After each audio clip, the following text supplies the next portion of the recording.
Hello, everyone. Welcome back to another episode of The Power is Mine. I'm Zhanae, your host, and I hope everyone is feeling blessed and highly favored today. This is season 3, and this episode is going to be called Treat Me Like a Human. So I got the idea for this pod today from my feelings towards how, and I've been on social media for a little while, kind of letting my personal experiences be known, kind of trying to motivate a little bit, kind of trying to take lemons and turn them into lemonade. And from doing that, I have gotten different responses from people, sometimes a little bit negative, but not always negative. I feel like the negative would more so be in slick comments that I would get from people that I would know in my day-to-day life. And I can't even take that in a bad way, because for the most part, change scares people. And everyone says that they want to be better, they want to do better, new year, new me, all this other stuff. But for the most part, it can be uncomfortable when you're not confronting what you need to do to be better. And somebody that's next to you might be doing that. And it could just kind of be a little bit triggering. I've experienced the feelings myself, and I've learned to work through and process them and realize that how you feel about someone on their journey or what they're doing should not be a direct reflection of what you aren't doing. But a lot of the time, people will take it as that, and they'll feel envy or dislike towards somebody that they are in proximity to, because you'll start acting as a mirror for them and what they haven't accomplished or what they haven't done. And that could just bring up all types of emotions. It brings up jealousy. It can drive wedges between friendships, between family, everything. So most of the time when you're trying to be better and you're dealing with people in your immediate circle that you might see every day, you're going to get those reactions where it's a bit uncomfortable and it feels like they're taking jabs at you. It feels like they're not really supportive, but you got to keep going anyway. And when I decided to start really posting about the different stuff that I had experienced and still tell people, hey, at the end of me telling you all of this, you could still turn it around. You could still become a better person. You could still do what you want to do. You could get towards the goal you want to get in life. People started kind of engaging with me in a way that was like, oh my God, you're so amazing. And I'm not saying I'm not amazing. I'm not saying it. But what I'm saying is, I never want to be placed on anyone's pedestal. I never want anyone to idolize me. I never want anyone to treat me like I'm perfect or like I'm not a human. Because at the end of the day, I'm not perfect. I'm just a person who has been handed lemons and decided to make lemonade.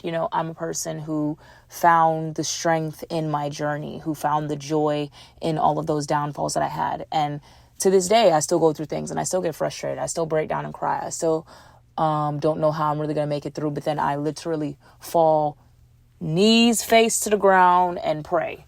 Sometimes you really just got to become the prayer warrior of the century. And you got to ask God, help me make it through. Show me the way, Lord, because I don't know. I can't do this by myself. I need a little bit something. I need something else to hold on to besides myself, because I don't know how to do this.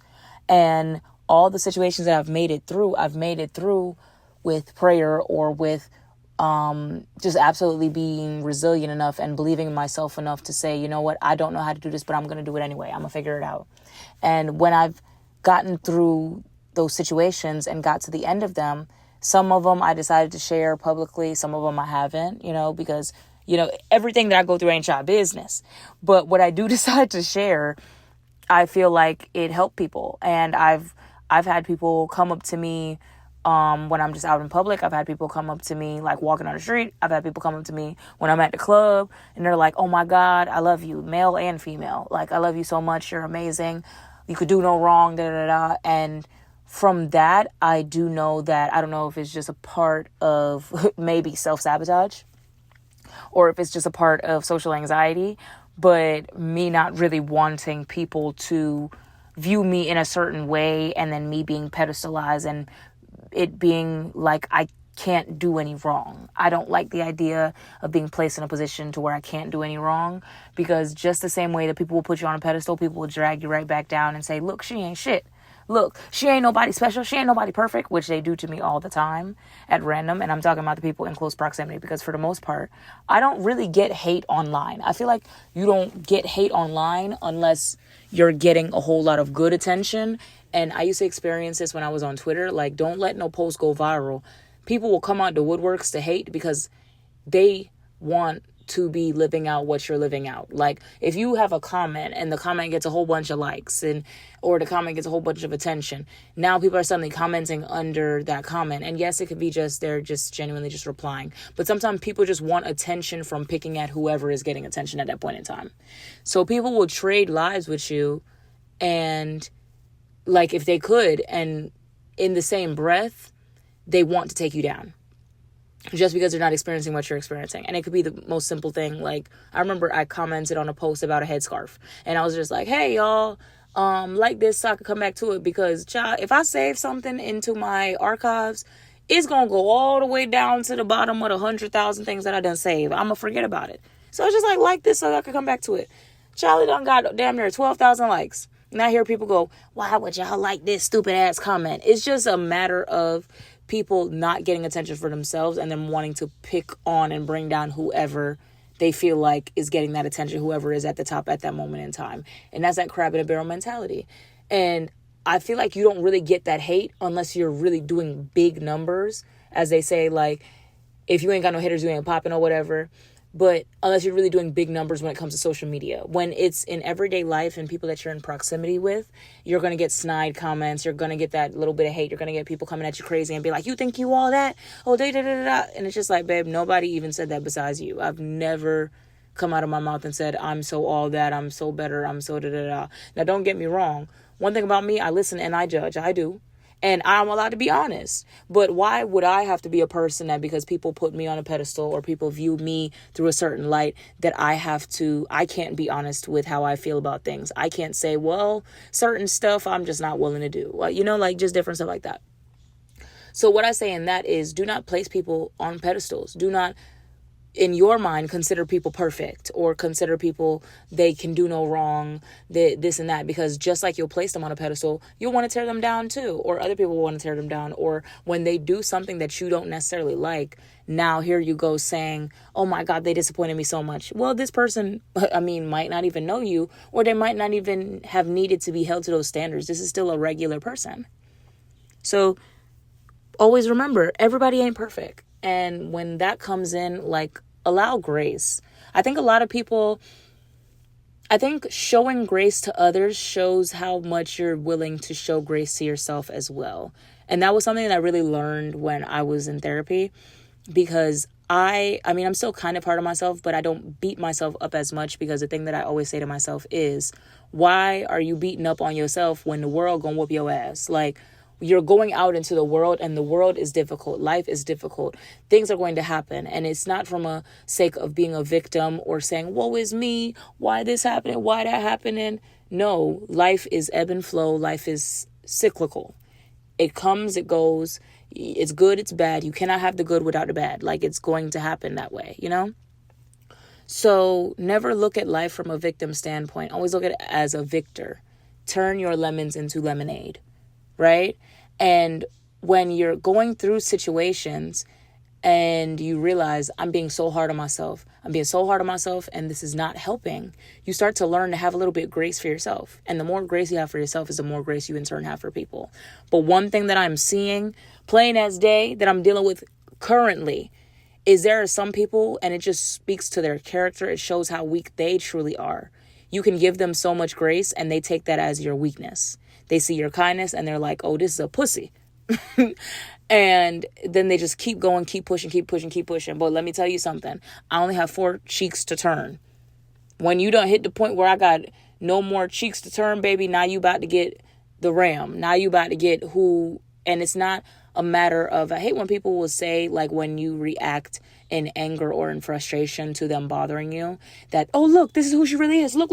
They're trying to say, oh, you're not a mellow person. You're not a person who's worked on yourself and is calm and has learned how to properly, emotionally, intelligently deal with situations. Now the angry you that's reacting to their disrespect is the real you. I don't like that. So we have to allow people grace. We have to be understanding of people. And empathy is the highest level of intelligence, truly. Because if I can look at a situation and take myself out of it and kind of give like a third person POV, like remove myself from a situation emotionally and try to view it from your side, my side, and find the truth in the middle, or find that we can agree to disagree. Two things can be right at once. Two things can be wrong at once. And that's perfectly fine. And be able to walk away from a situation saying, you know what? I don't fully agree with what this person is saying. I don't like anything that they stand for. But guess what? I can still have empathy towards them. I don't hate them, but I just don't agree with them. That's when I could say you're using your intelligence. You're tapping in to a higher level of consciousness and realizing that it's okay to see things from different sides. And sometimes you are two sides of the same coin. You're not going to agree with everybody. Everybody's not going to be your best friend. Everybody's not going to be somebody that needs to stay in your life. Sometimes you have to release people. And sometimes you're going to be seeing things from such different standpoints that it's just not going to work. It's going to be too much friction. So when you're in these situations and you're coming to the realization that I will have to release these people, I will have to maneuver out of this environment, I will have to decide that I'm going to extend that empathy, but I'm not going to want to deal with this person anymore because it's just not healthy for me. That's the best thing for you. But that's coming from a standpoint of realizing that you yourself are not perfect and that everybody else is not perfect. And perfection is really, it could be your downfall. And I had to realize a long time ago that I will not allow myself to not work towards my goals because I have perfection paralysis. I'm not going to keep saying, oh, I'm going to wait till I have the absolute best circumstances in the world. Y'all, my birds are going crazy. And I hope to God y'all can't hear them in the background. But I've had to tell myself I'm not going to keep convincing myself that I just need the absolute perfect circumstances so that I can act upon my stuff. I realized that was a form of procrastination. Telling myself it has to be like this, it has to be like that, it has to be so perfect before I could launch it, before I could do it, before. No, now, and I don't care who thinks, to an extent it might be a little bit discrediting to what is it called, establishing a position of authority or trying to establish a brand or whatever. But for the most part, what I have gotten is shows of support from people. Is when people see me and they haven't seen me for a long time, they're like, oh my God, I applaud your consistency. I appreciate you being honest about your journey. I appreciate all that you've said. I appreciate looking up and I see you and you're doing a damn thing. So allow yourself to do stuff sometimes and be seen not being perfect. Perfection will keep you from ever trying. And that is not what you need to do. You need to pull the trigger on things. You need to go ahead and go for what you want and create the life that you want. Because every day I wake up, I'm making sure I do something small. If I can't get this large to-do list done, then I do at least something. I tell myself, at least I did this. At least I can go to sleep and say, I tried. And even if it wasn't my absolute best try, I tried.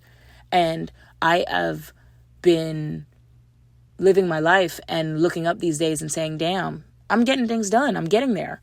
But it's because every day I woke up. If I can do 10 things today and 3 or 2 things tomorrow, I tried.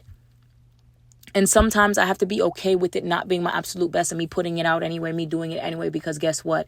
The consistency of it builds the discipline. The effort is what makes you be able to become who you're supposed to be. Put in the effort. But sitting and saying, I need the perfect circumstances, I don't got this, I don't got that, I can't do it, I'm not in the right place, my cabinets are brown, and on Instagram the aesthetic is white and marble countertops. Do it where you're at until you could get to where you want to go. That over planning will be the death of you. The over planning will be the death of your dreams, more so. To not be super dramatic. But over planning, it's good to plan, but sometimes over planning is literally just you procrastinating. It's you trying to keep yourself from actually doing what you need to do by saying, oh, okay, well, let me plan. Sometimes you just got to do it. And you got to be seen doing it wrong. You got to be seen looking goofy. You got to be okay with your friends laughing at you, with people calling you delusional, with people saying that you're doing the wrong thing. Why are you doing that? You look dumb. You know, like, you have to be okay with that. You have to be okay with that, Because guess what? I would rather look dumb right now to the people who might not even end up in my life in the long run, or maybe they will, only God knows. But I'm okay with that. People come into your life for a reason, a season, a lesson, or a blessing. Don't allow your fear of what people are going to have to say about you stop you from getting to where you need to go. Stop you from becoming who you need to be. Do what you need to do. And do not place other people on this pedestal of they're so perfect, they can do no wrong, and placing yourself on a pedestal of wanting to be so perfect and doing no wrong because you are a human. Treat others like a human and treat yourself like a human. Be okay with doing things wrong. Be okay with showing up anyway, even though you don't know what the hell you're doing, even though you're stumbling along the way. Because guess what? You could stumble along the path for but so long until you learn to take the right steps, until you bump into people that have seen you trying and they give you the advice that you need, until you go onto Google and y'all know I love saying go on Google, until you go onto Google and you search it and you figure out, hey, that's it. Hey, the light bulb went off. This is what I needed to do. That's the beauty in the journey. That's the beauty in the process. That's the beauty in being okay with not being perfect. Show up anyway. Do it anyway. Love yourself anyway. At the messy beginning. In the messy middle.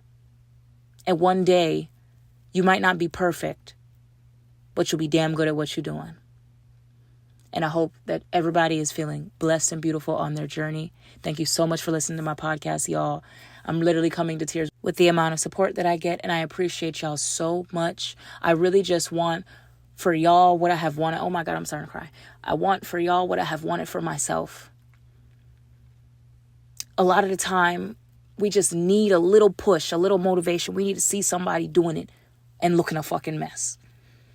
And I just want for y'all to go after what you want in this life and create the life that you want. Stop making excuses. Stop complaining. Stop looking at others and being envious and being jealous. Create the life that you want. And even still, you're human. You might feel those feelings every now and then, but work through it. Go talk to the lady. Go get a therapist. Read a few books. Watch a few self-help videos. Help yourself. I just want y'all to do better. And if I can make that difference in this world, that somebody looks at what I do and says, I just need to do better, then I've done my job. Thank you so much for listening to The Power Is Mine. I love y'all so much.